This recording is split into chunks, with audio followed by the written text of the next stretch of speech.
and that in order to make ends meet, we would have to address the cost drivers responsible for the deficit.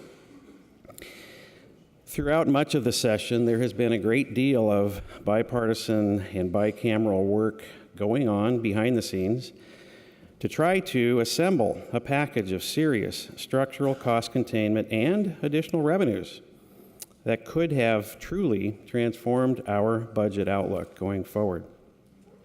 Unfortunately, that work was just simply not allowed to really see the light of day, but members, if you'd like to check out that work, you could reference the -24 amendments to this bill, which are on OLS. But we were promised that there would be significant cost containment accomplished this session.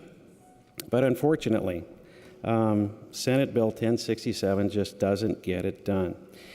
And I would just challenge you, if you take a little look at the LFO summary of this bill, and the cost savings associated with it, the word that stuck out to me is the word indeterminate.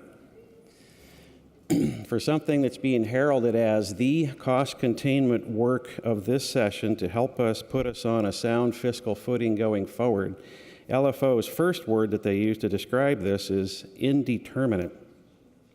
You see, the cost savings associated in this bill are part of a much more complicated effort going forward that are dependent upon future decisions by boards and commissions and work groups.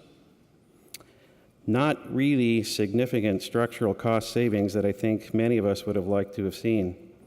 And that's just simply not a very ringing endorsement of this cost containment proposal, that allegedly all we can do to this is allegedly all that we can do to restrain the cost drivers that are plaguing our budget going into next session. LFO does go on to say in their summary of the bill that it's likely to generate somewhere in the neighborhood of $93 million if you add up all the components, which, that's something. $93 million is nothing to be sneezed at. But, Madam Speaker, this isn't even going to be enough to pay for the $100 million that we're being asked to pay to buy the Elliott State Forest back from ourselves. We're asked to shell out $100 million for that. This raises $93 million worth of cost savings.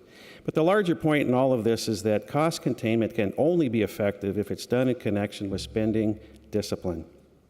Unfortunately, we aren't doing nearly enough on either area and are setting up this state for a general fund budget in the next biennium that will be a crisis that will make the current biennium pale in significance. For all the above, Madam Speaker and colleagues, I'm a no, and I would urge you to be a no as well. Thank you, Madam Speaker.